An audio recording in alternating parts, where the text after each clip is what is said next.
good morning. So as people are coming on, again, I think Helen had a raised hand. So Nat, I'm going to let you sort of manage the raised hands if you don't mind.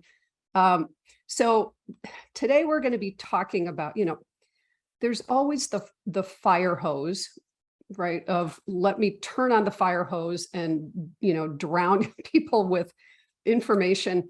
I really want to keep this sort of specific to a few topics because where ethical, moral, and legal considerations converge is huge, even in record keeping in mental health. So we're going to be covering a few specifics.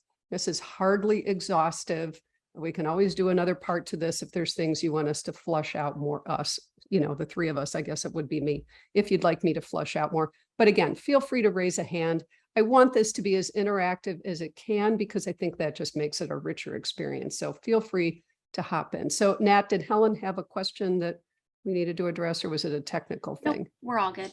Okay, good. Thank you. All right, so that's what we're going to talk about today, ethical, moral, and legal considerations and where they all come together. And, you know as well as I do, if you're a practicing therapist, sometimes these conflict. Even within ethics codes, these conflict. There can be one part of the ethics code that will say one thing, thou shalt, and then another part of the ethics code that says, well, but maybe not. There are guidelines in ethics, and then there are mandates. But by and large, who is beholden to ethical principles? Well, it's typically members of associations. So if you're a social worker, it's the NASW Code of Ethics, psychologists, APA, counselors, ACA, marriage and family therapists everyone has their own code of ethics. I am not beholden to the NASW Code of Ethics. As a social worker isn't beholden to our code of ethics. So that is just something to consider. It's typically voluntary, and one of the reasons we're talking about it today in terms of where does it collide or converge with moral and legal decision making is because often the things that get us in trouble, the things that people bring to not just our ethics boards, but to the state of Illinois, to state's attorney's offices, are actually ethical complaints. And many of them can be managed and just bypassed, if not avoided altogether, if we have really good record keeping. So that's why we're going to talk about this. Last month, Jonathan Nye was here and he talked about a lot of the legal aspects. So I'm not going to go into those. I am not an attorney. Obviously, I am a psychologist. So that's what we're going to be talking about, is more the ethical principles. So this is my disclaimer. Since we are talking about legal and ethical issues, I am not here to try to give you anything other than education, information. This isn't legal advice. It's not even ethical advice. I do sit on the ethics board, the ethics committee for the Illinois Psychological Association, but nothing I'm talking about here is actually direct ethical advice because we're not talking about a specific case. And as I think if you've gone through your ethics, we all have to, there's sometimes tests we have to take. It can be a part of your licensing process. You know that you need to know these principles, and sometimes they're going to just tick and tie really nicely with what's happening legally, and sometimes they're not. But I'm not going to give you advice about that. It would have to be a very specific case, and that's not what we're doing today. So there's my disclaimer. So, I have a group practice. The thing that my team loves talking about the most, of course, and finds very exciting is documentation. No, of course not. No, really, nobody likes talking about it. It's kind of a pain in the backside. People find it to be an annoying necessity.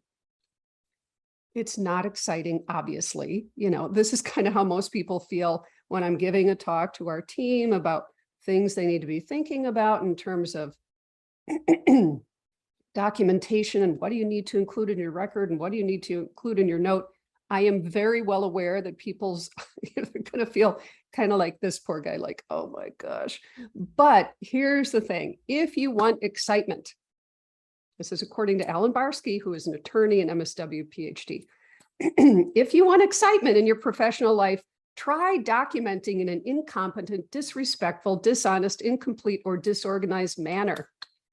Nothing says malpractice lawsuit faster than situations in which therapists provide direct evidence of substandard practice in their client records. Conversely, good old boring records are vital to risk management, reducing the risk of malpractice lawsuits, professional disciplinary hearings, and agency discipline. So the exciting way to go is to do it poorly. The old boring way is really what is going to keep you safest and your agency or your practice safest. So wish it weren't so, but it is. So of course, none of us really are going to try to, be disrespectful in our documentation, but we are going to talk about what constitutes dishonest documentation. Like, I think you probably already know this, but you cannot, it is unethical and illegal to go back and alter a note. There are ways to do it, but you can't act as if the note was signed on this date, and then you're going to go back into your EHR system and you're going to switch it up. You can't do that. That's unethical and illegal and can get you into some big trouble. So we want to be honest. We want to do it in a complete way. We want to be competent and organized because we don't want a malpractice lawsuit. None of us. So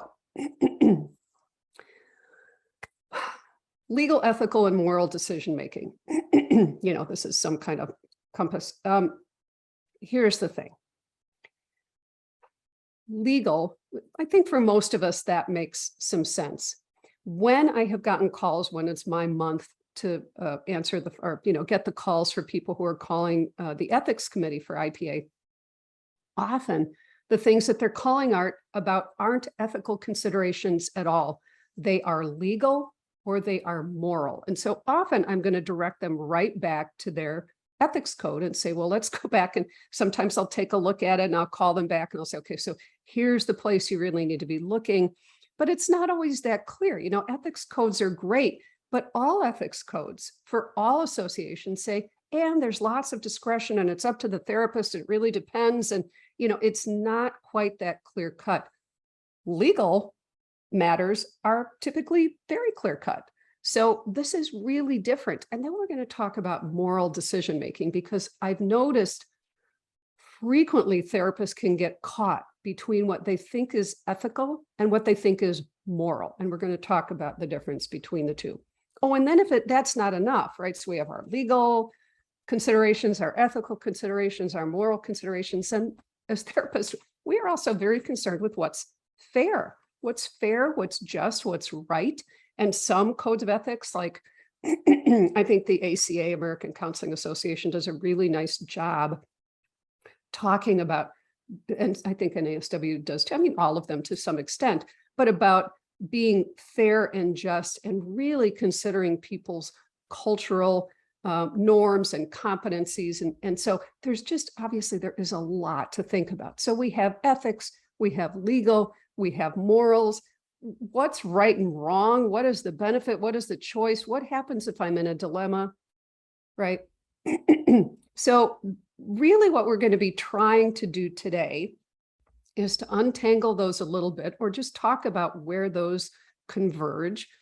And really we're talking more about the ethics. This is going to count toward an ethics CEU in the state of Illinois. We do have a license to provide that, but to do that, we have to really focus on the ethical pieces in particular.